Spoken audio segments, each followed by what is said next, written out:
ඉස්සෙල්ලම ප්ලේ කරේ ජෝතිය අයියට. මම ගන්න මේ කරකාර බන්දාල කියන සින්දුවට. ඊට පස්සේ කොහොම හරි මට මතකයි ජායල පැසුකි නයිට් කියලා තිබුණ ෂෝ එකක්. එදා නිහල් නෙල්සන් උත් හිටියා. ජෝතිය අයියට ඉස්සෙල්ලා නිහල් නෙල්සන් එදා සිං කරේ. මට නිහල් පල්ලෙහාදීම කිව්වා මහින්ද මට මේ සින්දුවට පොඩි සෝලෝ එකක් ගහන්න කියලා. මං කිව්වා ජෝතිය අයියගේ සින්දුවටත් ගහන්න. නෑ කමන්නේ මේකටත් ඔය පොඩි එකක් ගහන්න කිව්වා.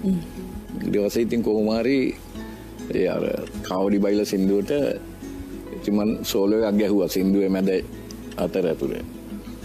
ගහලා ඉවරලා ඉතින් දැන් ඒක කියලා දැන් නිහල් කියලා බැස්සා. ඊට පස්සේ ඉතිය ජෝතිය අයියා.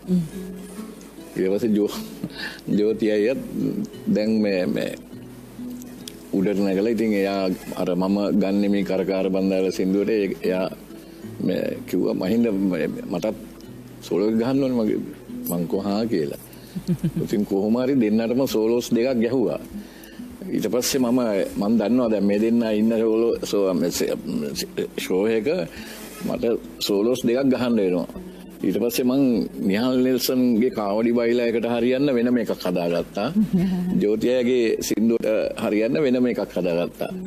ඒ දෙකෙන් අන්තිමට කාවඩි බයිලා සින්දුව තමයි ඒ සෝලෝ එක තමයි වැඩියම හිට් උනේ. ඊට පස්සේ ඉතින් නිහල් අන්තිම කාලේ ඉන්න කෙනුත් ඉතින් ස්ටේජ් එකේදී හම්බුනාම ඉතින් අනිවාර්යයෙන්ම ඩ්‍රම් සෝලෝ එකක් ගහන්න ඕනේ. ඉතින් ඒක තමයි ඉතින් ඊට පස්සේ හැම බෑන්ඩ් එකකම තමයි ඊට පස්සේ ඒක පුරුද්දක් විදිහට කරගෙන ගියා.